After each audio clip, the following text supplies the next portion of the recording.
with Julia and Philip Siracusa, sponsored by Carnation, airing live on the United Public Radio Network on 105.3 FM in New Orleans.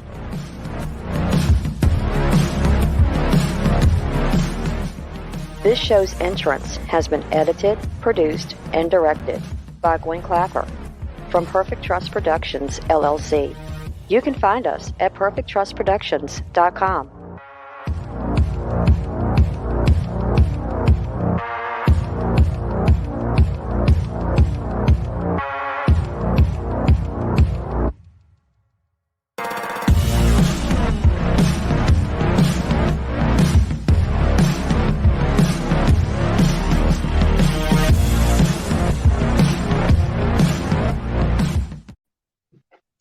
Hello, everyone, and welcome to Monday night segment of Horsefly Chronicles Radio with myself, Julia Siracusa, and Phil Siracusa.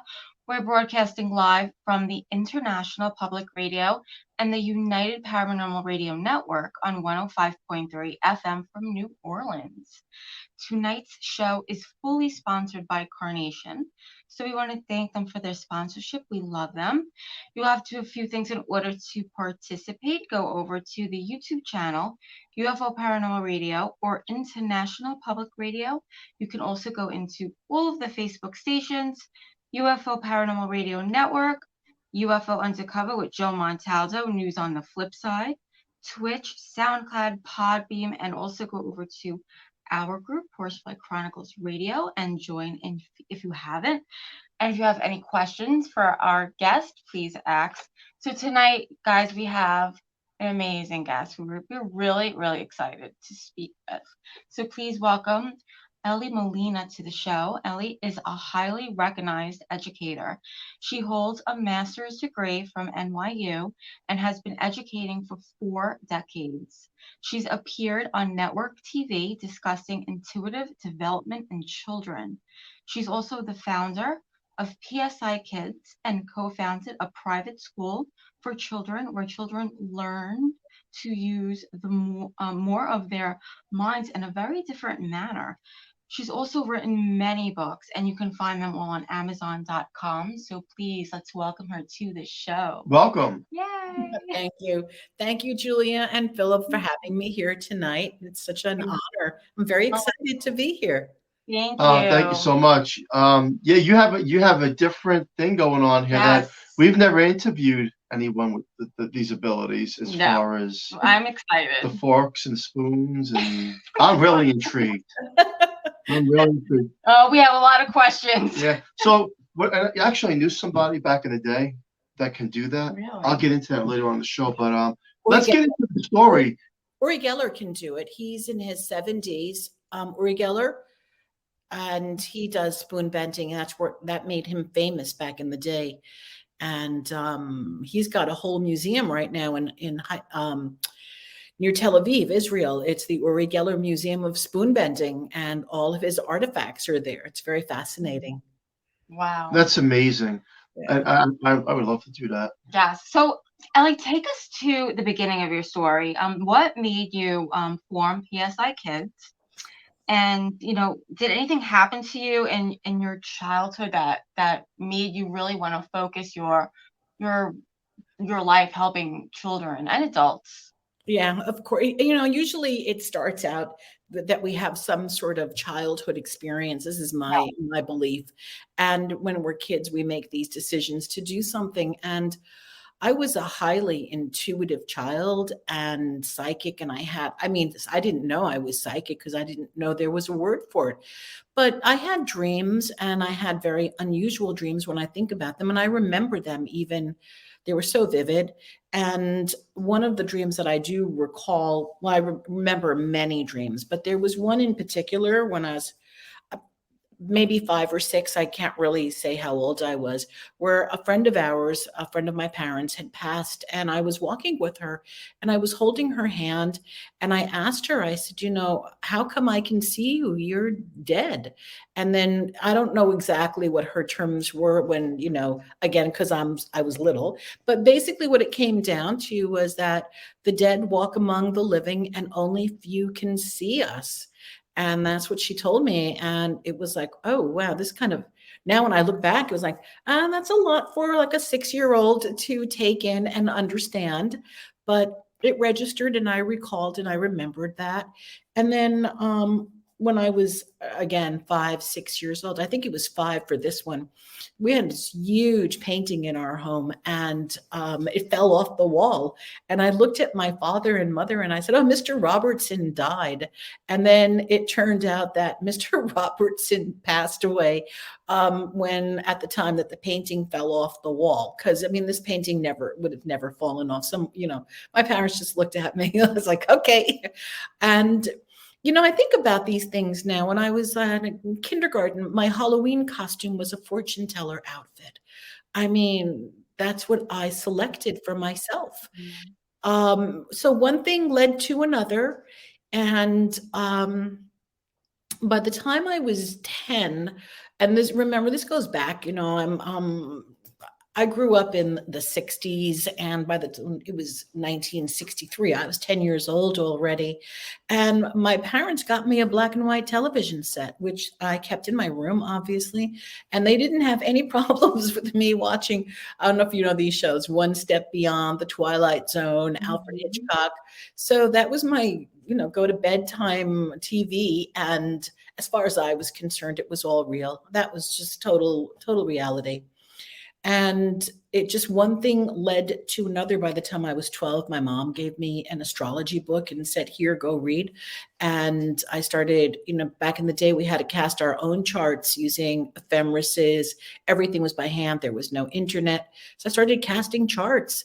And then just, again, I became really highly psychic, played telepathic games, knew who was on the phone, just kept that aliveness until I got into my 20s.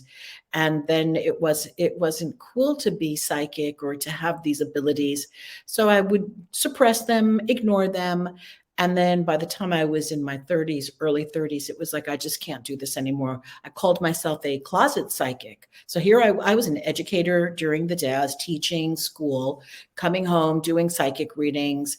I was doing, living a dual life. On the weekends, later on, I would go to the Long Island Psychic Fair, work there part-time. And then I also worked for California Psychics for many years. That's the online psychic company. Mm-hmm. So, but I would be a teacher and teach all of these things and not teach these things yet. It wasn't cool to teach these things yet. Mm-hmm. However, then I'd come home and do it. And then it was in the 80s at some point, I think like the later 80s, where I started noticing that the kids were doing these activities. We had Friday game day and we would play these games, Scrabble, anything to increase vocabulary, thinking. And I started noticing these kids were highly telepathic while they were doing these games.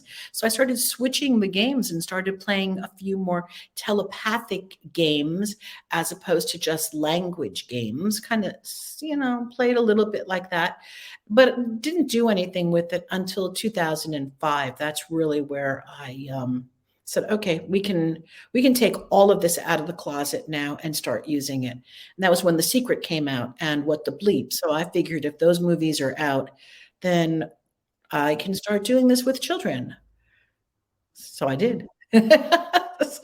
Wow. So it seems to me you had a gift, and it grew with you. Yeah. And what's different about this gift is that you can do things with it besides remote viewing, which is big, and psychic readings. You can, again, do things with the mind, telepathically. Yeah. And here's the thing, we all can. Again, we all can. That's why I love teaching this to kids, because when we start with children, there are no filters. And, one of the things that as an adult, so if I were to tell you, hey, we can do something called, I'm kind of bouncing around, but there's a point to it. If I'm going to tell you, hey, we're going to go bend some spoons today, and we're going to bend spoons, or we're going to practice something known as psychotronics, where we use the power from our hands. It's kind of like Reiki healing, but we're going to use this for other things, to manipulate objects, to manipulate things. most people are just going to say, you know what, that's not true. They have disbelief. They're not going to believe that it's possible. And again, right there, Julia, Phil, the moment we start doubting that it's possible, we have a really hard time overcoming those convictions. So the doubters are going to fail most of the time, and they will prove themselves right because they doubt it. And the kids don't have these filters. They're like, okay, we're going to go play some telepathy. What's that? All right, here, well, take a look at this playing card. What number do you see behind it? And they're like, oh, 2 of clubs. That's right. So there's no filter, there's no fear, there's no expectation initially, okay, when we start working. Later on, the filters start coming, and that's where consciousness is really a great part to have. That's the other thing that I do with them, is to raise their consciousness so that the filters remain unfiltered or very thin, if that makes sense. Yes. So when you're doing, let's say, you want to bend a fork or a spoon. Mm-hmm. Is there any part of you that believes it's the possibility that it's a spirit helping you? I don't. I don't call it. Again, this is a very I look at it as a very personal thing, because we can say, okay, the spirit's going to come help me do this, and I can call in. Somebody can call in a spirit. Do I say prayers? Yeah, I like to go to what I call the God source. So now this gets into what is the God source? Is that a spirit? Is that God? What is that? So I personally, this is me. I don't teach this because this is, again, a private thing. People can go to where they want to go. I go to the God source. Like, I check in with what I call the higher power, and I see it as a white light that comes up through here into me, and that power also works within me. Okay. So that can be like a healing power as well. Absolutely. Oh, absolutely. So moving this back to the kids, when I was teaching, not spoon bending with the children, but we were teaching healing the planet. So what the kids would do would be to sit quietly, in circle time, have them close their eyes, and then take their hands, rub them together like that, hold them out, kind of like, Reiki style. And then we would visualize parts of the planet healing, or people who were in circumstances that needed healing. And we would do remote healing for people and for the planet. So it is very similar. It's that kind of moving the energy where it is needed. Right. There should be more people like that. I wish that we had, more people like you when we were growing up, to be honest. We have parents, and my mother, she believed, but she's still, oh my God, the light's going on and off. I don't know if you see what's going. I mean, there's a light. I love it. See? I've never seen it do that before. Something's not in here. On. Yeah. What was I saying? You're talking about your mom. My mom, she would believe, definitely would believe me, but she still wouldn't sit there and really help educate us on what she believed to be happening in our house. So it would be nice, to have someone like you back there. And it's the parents, that the kids that you're teaching, that they're so open to it and they're allowing them to be taught, right? Well, yeah, there's a question like, do some parents say, it's, again, this is just talk. Yeah. Some people would believe it's the act of witchcraft or Satanism. I don't personally. I just want to put that out there. But there are people who don't really understand. Do you come across that at all? I personally don't. I only started coming across this on YouTube comments, but those are not people that I know. So, for example, when I was doing some YouTube shows, and then at the bottom, and there were these comments like this, stop this work, it's the devil's work. So, but I've never heard that. No one's ever said that to me personally. no one's ever said that to my face, but that doesn't mean that they may not be thinking it or anything, but no one's ever said that to me. I wouldn't think that the parents of the children that you're teaching would, because am I right? Like, they must believe in their kids, and they must believe in it to send them to you. Well, first of all, the parents have to be doing this work also. Otherwise, It doesn't really make sense. So in the programs, I always encourage the parents to do the work with the kids. So back in the day, when I was doing in-person workshops, always had the parents and the children. And sometimes I would do the workshops with parent and kid sitting, they'd be sitting next to each other.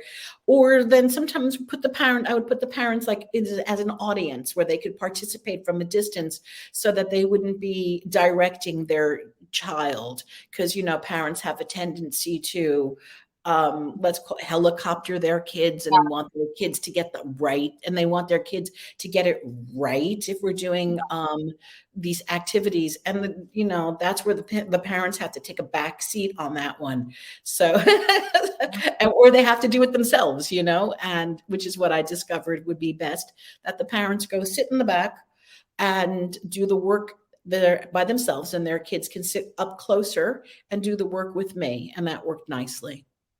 And how would you deal with a child, say, who's completely acting out because they do not know how to access these gifts? Okay, so the people that come to me they don't fall in kind of cold turkey. And the programs that I have, I explain everything. So I go through everything step by step, Julia. So example, right now I'm doing everything online, and for now. So in the online program, it's video, and it's just instructional video, hands-on.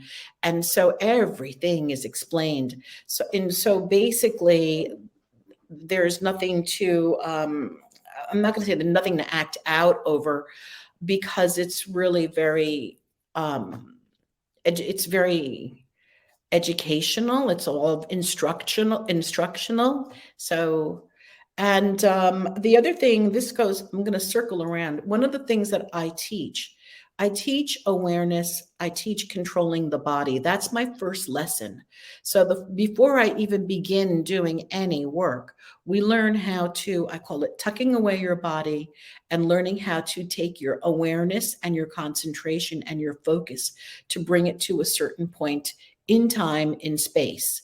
So that is something that I start teaching kids as early as age 3, if they're verbal enough. Not online, obviously, no 3-year-olds online with me, but in classes when I used to teach the kids physically, if a child can, they're kind of verbal at that age, and they are then taught how to focus, sit still, and put their awareness on a particular object.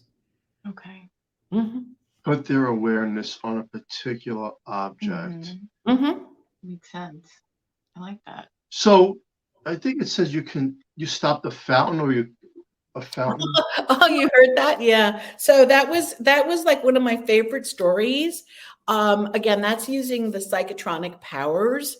And that is the power that is within us. It is very powerful, Phil. This is the kind of energy that we hear about when moms lift, cars off their kids. This is a real powerful, intense energy that we all possess. We all possess it. We just need to learn how to work it. So it was now there were some people. Yeah, well, I was going to say people don't believe it, and some people do believe it, and I'm not attached to if anybody believes it or not, because I know what actually happened. So it was during COVID that I was working from home, and everything was so quiet that the fountain, which is aesthetically outside, which is at my window, and it was aesthetically so beautiful, but it was pounding 24/7 nonstop. It was like hammering all the time. So when I was working and even just sitting, opening up the window, this fountain was so annoying that I wanted to rip it out if I could. But then I decided one day, the thought entered my mind. It was like, you know what? You're using all these I was teaching a psychic development course also at the same time. And I'm like, well, you're teaching all these things. Why don't you use the psychic development thing right now, the psychotronic power, to turn off the fountain? So I said, you know what? I'm going to do this. So I stood in front of the window and I spent about 10 minutes, again, grounding myself, bringing in the white light energy, and then putting my hand, you're going to see my palm, sticking my hand out at that fountain and speaking out loud and declaring it that it would stop and that it would stop, it would stop. I did this about 10 minutes. And of course, nothing happened because mass to mass, things take longer. It's not like in the movies where something happens necessarily instantaneously. It takes longer. Anyway, after 10 minutes, I walked away. I stopped. I let it be. And I didn't even think it was really going to work. I wasn't sure. I'd never done it before. I come back, and all of a sudden I noticed it was really quiet. And I look outside the window and the fountain had stopped. It had stopped. So then I call it like playing a game with the fountain, because maintenance came, repaired it. It happened. I did it again. They came, they repaired it. Then maintenance wanted to know, I did overhear this conversation when they were outside fixing it. Maintenance wanted to understand why only this fountain was not working when all the other fountains were fine. And they didn't understand it. Anyway, one day I was coming home and my next door neighbor calls me and she said, did you look outside? And I said, no. She goes, they just dismantled all the fountains. They took all of them out. There are no more fountains. And I'm like, okay, good. Wow. Crazy. So, I mean, there are things that we can do. This is just a real quick story. Again, I call it using psychotronic powers. You can call it whatever you want. We were at a wedding in the summertime, and it was an outdoor wedding. There were thunderstorm clouds right above us at the time the wedding was going to start. I called a group of people over. We sat outside. We looked up at the sky. We moved the clouds. People can say, that's not true, but they were all there. They witnessed it. We did it. We moved the clouds. The clouds moved. The thunderstorm happened somewhere else. You could see the clouds. But where we were at the outdoor wedding, there wasn't a cloud in the sky. It was beautiful. And, it's called cloud bursting. There's an actual term for it where we do cloud burst, and that's using psychotronic powers also. Yes. We can definitely use you over here.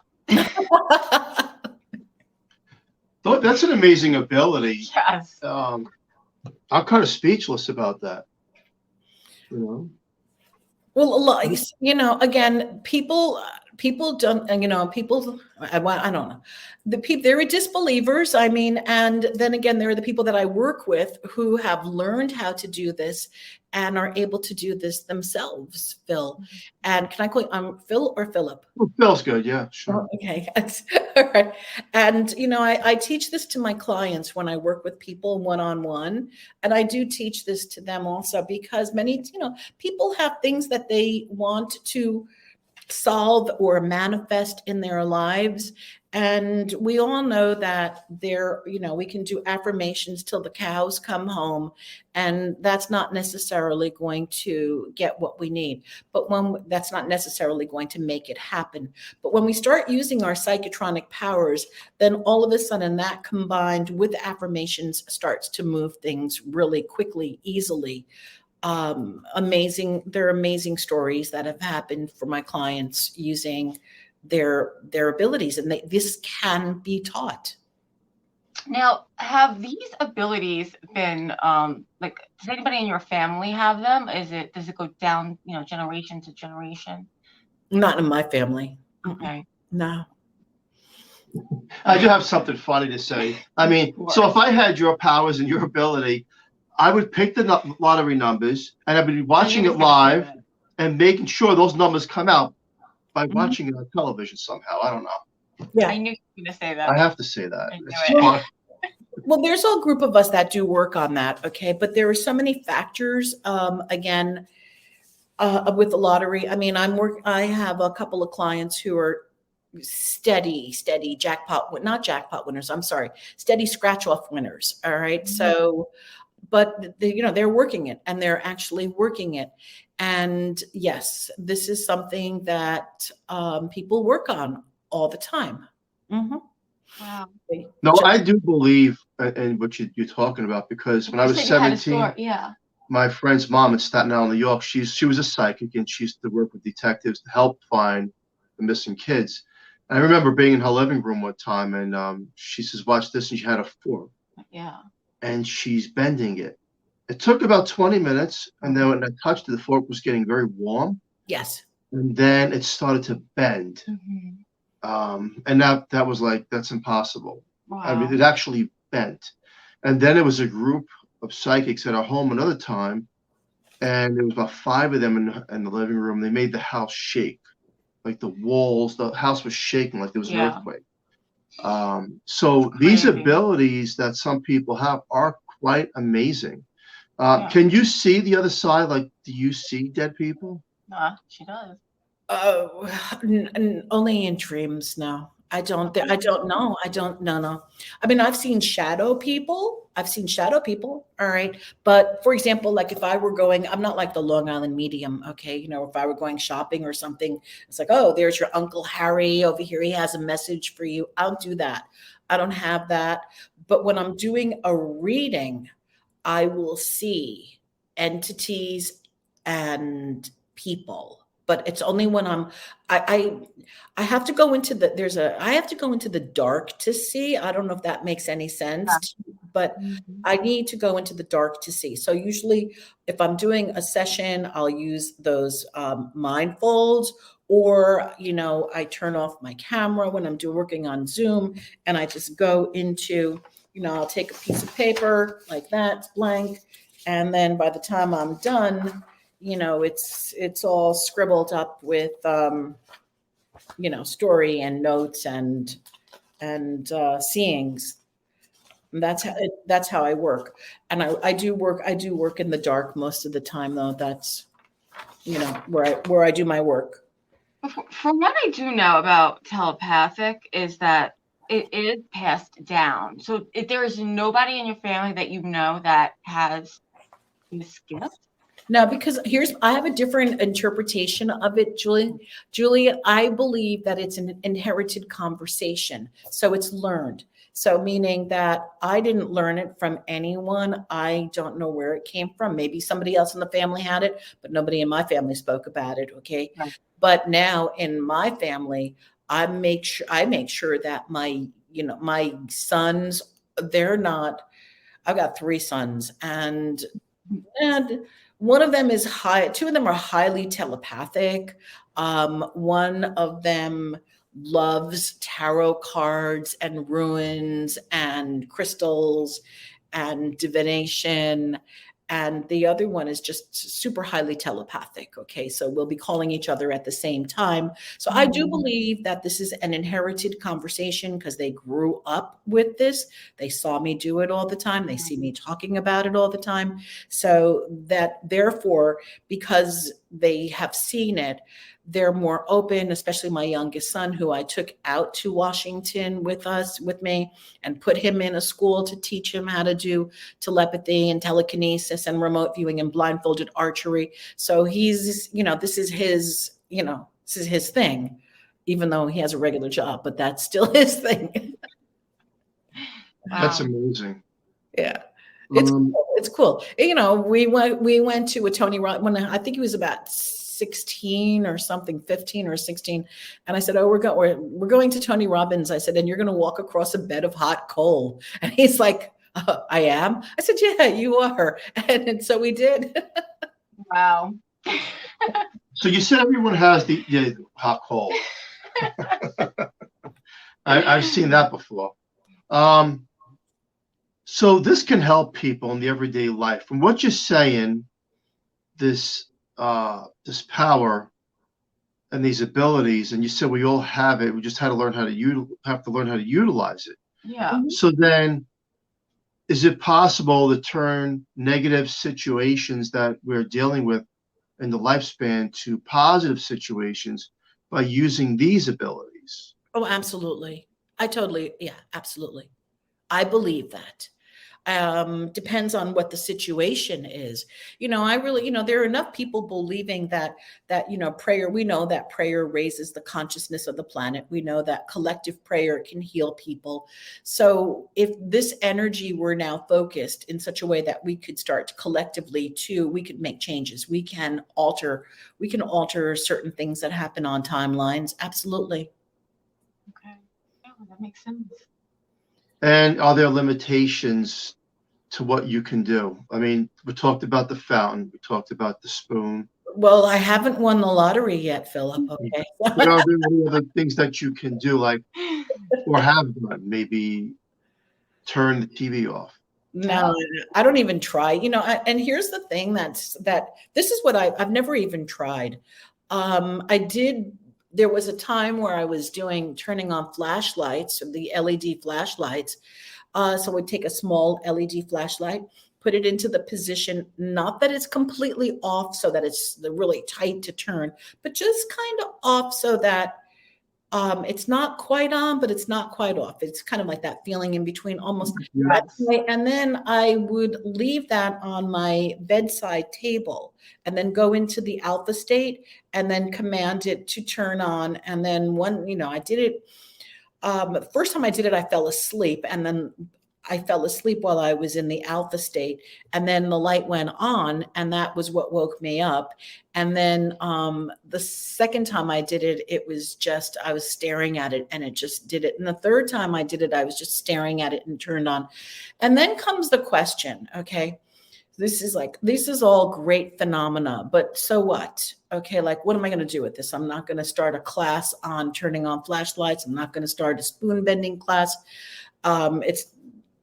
So then I started to look at, well, what would it take to be able to do this kind of thing for the benefit of other people or something, you know what I mean? Like a greater cause. Does that make sense? Yeah. Because it's phenomenal, and it's great to be able to do, because I look at it like it's very empowering. And that's why I like to teach children to remote view, to see without their eyes, to do telepathic exercises, to really understand that they can raise their consciousness, and then they don't have to be insecure and follow the herd. They don't have to go the path of making sure that they fit in with everybody. They can speak for themselves. They can stand out and be unique because they want to be, and not cookie cutter because society demands that we all fit into the mold. Yes. That's true. Yes. This kind of reminds me of the healers, some of those healers that you see that people can't walk. Mm-hmm. Now, they're all fake cases, period, okay? But they're all real cases. Mm-hmm, mm-hmm. Where they're in churches and they can't walk, or they're not, and it goes back to, and I'm not saying that they're running around doing laps after the hill, but they can walk. Yeah. Mm-hmm. Or somehow tumors are gone.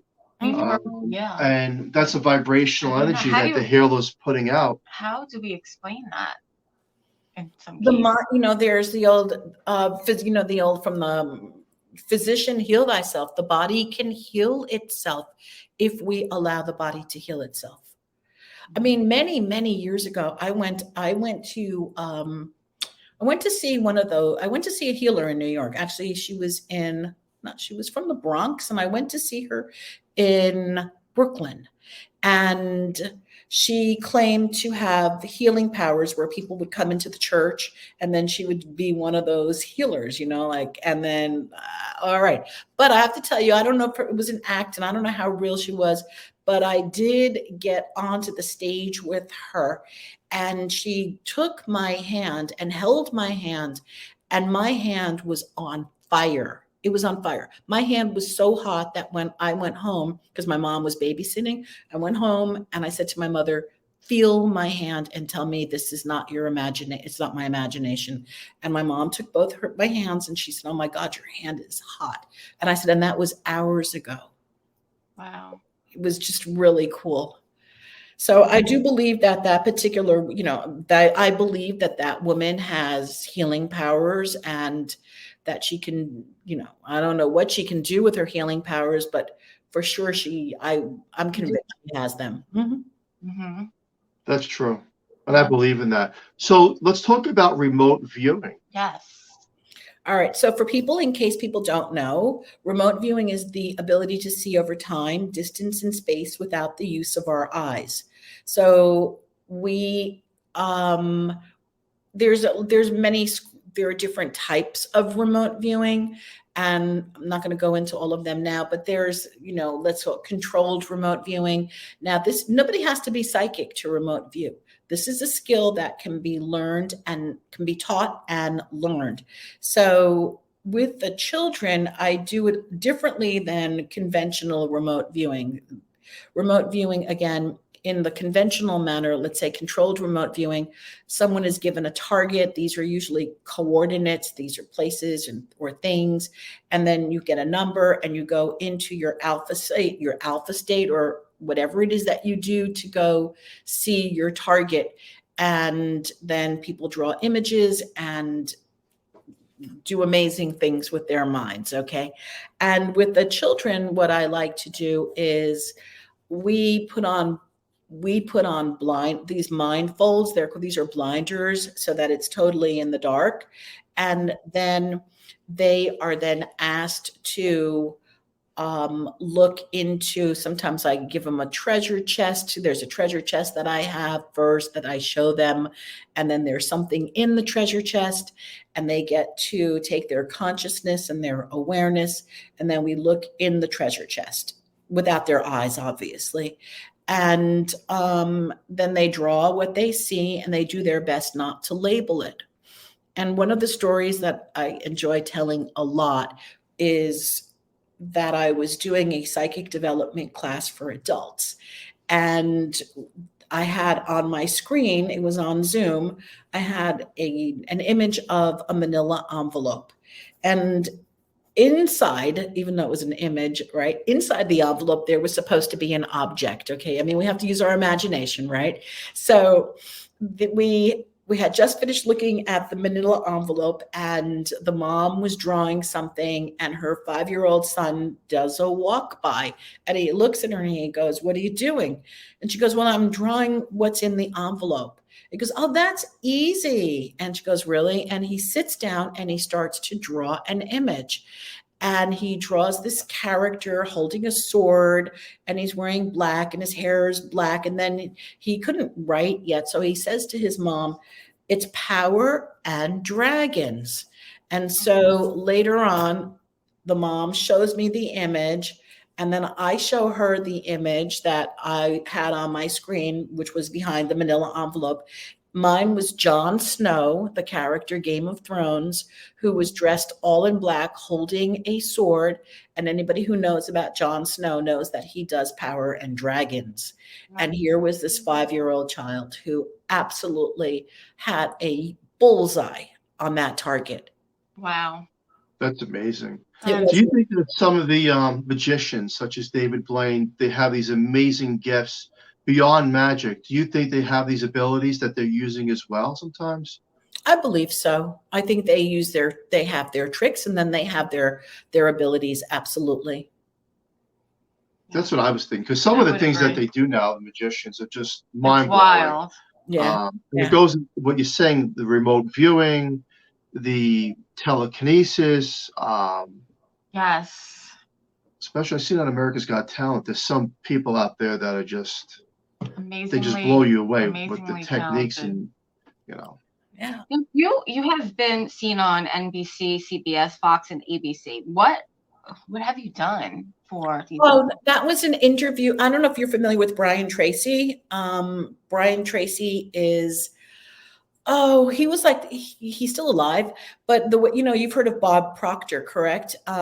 Maybe the Bob Proctor was in The Secret. Okay. So Brian Tracy is really one of the most influential men in sales and business and marketing and training how to use your mind in sales and in business. Okay, so they're all self-development, self-empowerment, and this is where a lot of the manifestation movement originated out of the teachings of people like Norman Vincent Peale and Brian Tracy and Clement Stone and all of these masters. Okay, all of this. So Brian Tracy had a TV show, and I was on his TV show, and the man just absolutely amazing. So we spoke about my book, Annabelle and the Domino. And then we talked about using mental powers, because Brian definitely believes that we all have these abilities. And it was just real fascinating to meet him, because he's an icon in the industry, you know, especially in the business world. And yeah, so that must have been really exciting.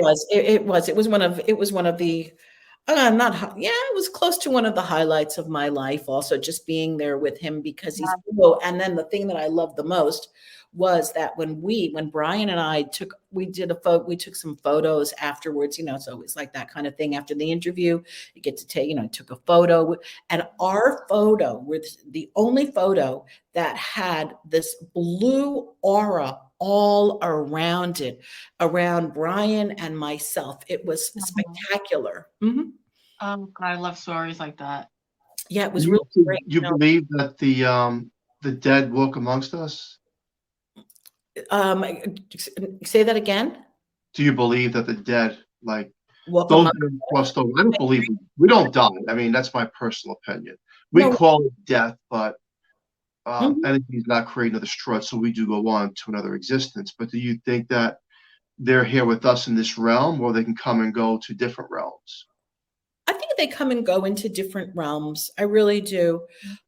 We've all had these experiences, you know, and if we're honest with ourselves, we've all had these experiences, you know. Yeah. I mean, I can recount, like after my mom died, you know, I had so many strange things that happened. And, but don't we all, you know what I mean? Like when somebody who was really close to us passes away, I think that, but not everybody, you know, not everybody pays attention to the signs is really what I think it is also. And I think that the people who do see the dead, or who do have communication, is because they're open to it, so they can come through into that realm and connect. Otherwise, if you're so not you, if people are so closed and so frightened, how are they going to get their messages through? So true. It's so true. They're constant. I think they miss them a lot, miss all the little signs a lot, because they're just not open enough. Yeah. And we miss so many signs in life anyway, because we're so in our minds when we're walking, and we're not focused, we're not present in the moment, and we're not paying attention. So we're so distracted that we miss so much of what's happening. Yeah, it's very true. And if we're grieving too, I mean, if we're at the point where we're grieving terribly, we will definitely not see them, miss them. Oh, absolutely. Mm-hmm. Yeah. What's your thoughts on, do you believe in aliens, other life forms? Aliens are not my thing, I have to be honest. And that doesn't mean that they don't, I'm not saying that they don't exist, because we know that it would be very absurd for me to think that we're the only people and entities. Okay. But I've just never devoted any time to aliens unless they show up in a reading when I'm doing readings. So there must be aliens. I mean, they come through in readings. And I did see UFOs when I lived in Washington. So, you know, yeah. But with that's like, you know, I lived right near a military base. So sometimes my son would say to me, Mom, you know, those might not be UFOs. Those might just be highly developed military things from the base that we don't know exist yet. And I said, I don't know. These things were too bizarre. I think they were UFOs. Well, if they go really quick, yeah, you know, they just like that, across, gone. Mm-hmm. Yeah. And let's talk about your book. So what inspired you to write your books? All right. Well, the The first one, Annabelle and the Domino, is an illustrated picture book, and it was it's based on a true account of a little girl at the school who did move the domino with her mind, and that takes a lot of focus, concentration. So it's, the kids are taught to sit still and focus for, good 20 minutes, not to move, and most adults can't even sit still for 20 minutes and not move or scratch or anything. But the kids were taught that. And because amazing things happen with our minds when we can sit still like that and take control over our body and our focus and our concentration. And so she moved the domino, it fell. And I thought, this is a really great story. So I changed it around and, turned it into more of a fiction story, but it based on, kind of loose. Yeah, it's based on something. Right. And so, and that was the first book. And then the second book that was the book that I met Brian Tracy with when I was talking about that. And then the second book that I wrote was Children Who Know How to Know. And that is a resource guide. So that's for adults and educators and even anybody who wants to start. It's a simple, easy book. You can use it on yourself. You can use it, a child within. You can use it with other people. But if somebody wants to learn how to start to do these things, tap into your intuition, tap into your psychic abilities. It's a simple, easy resource guide. So that's the second one. And then the third book was written collaboratively. It was a collaboration with Betsy Chassie from What the Bleep Do We Know? And so we all got together, a few of us, and contributed stories to Dancing in the Unknown. So these were stories of courage and things that we did that was unusual. And then we had them put into a book, and that was the third book. And so then I have a dream interpretation guide, which is only Kindle on Amazon. And now I'm in the process of writing a young adult sci-fi espionage. Wow. Now. There's a lot going on. That's awesome. The second book, that means the one about the, where to get the resources from, that's a really good book to have out there. Yeah. You really want to learn. It's an easy read, and the exercises are so wonderful. Oh, and what I do want to share, if anybody's listening, that I have a free guide that people can go and download. It's on my website. It's ellymolina.com. And then the guide is in the PsyKids, PSIKIDS section. And then it's called What If? It's a 16-page free guide. And these are activities that you can do alone. You could do it with a kid. You can do these things by yourself. So it's like, you don't have to have a child. It's called 6 Ways to, tap into your child's inner magic. But that magic can be the inner child also. So it's not just for kids. Wow. That's awesome. That's really great. Wow. Well, we're at the top of the hour. I mean, this has been a really great show. And this is different. Yeah. Where can people find you and all that good stuff? EllyMolina.com. Awesome. Awesome. Any words of wisdom for our listeners out there before you go? I'm going to say, just believe in yourself. If you want to do it, you can. Just believe in yourself and take that first step. Really, how do we do anything? We start, right? We just start. Believe in yourself. I like that. Thank you so much for coming on Horsefly Chronicles Radio. This has been a pleasure. Thank you. Thank you so much. Ciao. And we'll be reaching out to you to go to Atlantic City. Okay. Yes, please do. I live in New York. Okay. All right. Okay, thank you. Bye-bye. Special thank you to Carnation for fully sponsoring the show. Love them. And please join us next Monday night on the United Public Radio Network on 105.3 FM from New Orleans. And stay tuned for Trish Mel with The Missing Piece. Have a great night, everyone. We'll catch you next week on Horsefly Chronicles Radio. Thank you. Thank Bye. you.